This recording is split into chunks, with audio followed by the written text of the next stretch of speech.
청와대는 일본이 백색 국가 제외 조치를 실제로 시행한 것과 관련해 강한 유감을 밝히고 원상 회복을 요구했습니다. 지소미아 종료에 따른 한미동맹 균열 우려에 대해서는 오히려 동맹 강화의 계기로 삼겠다고 강조했습니다. 취재기자 연결합니다. 김도원 기자. 네, 청와대입니다. 네, 청와대가 이번 화이트리스트 배제 시행과 관련해 일본 정부를 다시 강한 어조로 비판을 한 거네요. 그렇습니다. 청와대는 우리나라를 백색 국가에서 제외한 일본의 조치에 대해 강한 유감을 표명했습니다. 김현중 국가안보실 2차장은 오늘 브리핑을 열고 이같이 밝혔습니다. 특히 아베 총리는 우리를 신뢰할 수 없는 국가라고 표현하면서 적대국처럼 취급하고 있다고 강하게 비판했습니다.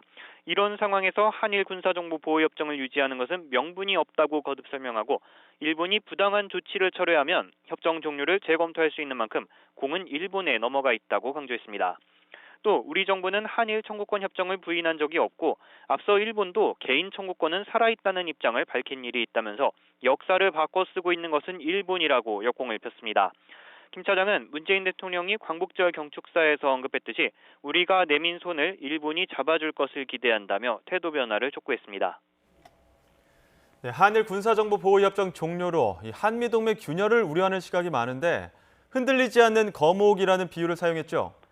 그렇습니다. 미국과 긴밀한 소통을 유지해왔고 한미동맹에는 영향이 없다는 설명입니다. 김현종 2차장은 한미동맹은 66년간 굳건히 뿌리내린 거목이라면서 지소미아 종료 문제로 흔들리지 않는다고 강조했습니다.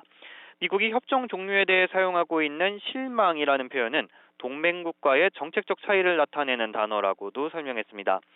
볼턴 미 안보보좌관이 정의용 안보실장에게 유감을 표명했다는 보도에 대해서는 청와대 고위 관계자는 가짜뉴스라고 일축했습니다. 또 두 사람은 한미일 공조 강화 방안을 논의했을 뿐이라고 밝혔습니다.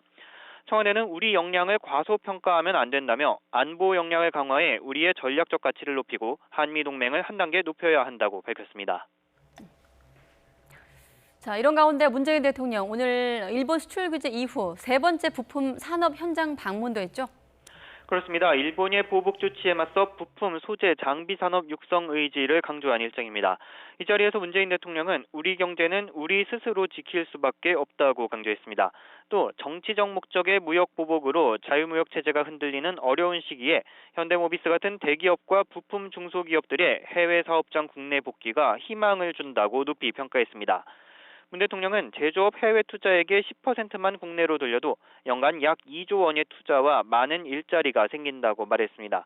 또 앞으로 신산업 육성과 규제 혁신 등을 통해 유턴 투자를 더욱 촉진하겠다고 밝혔습니다. 지금까지 청와대에서 YTN 김도원입니다.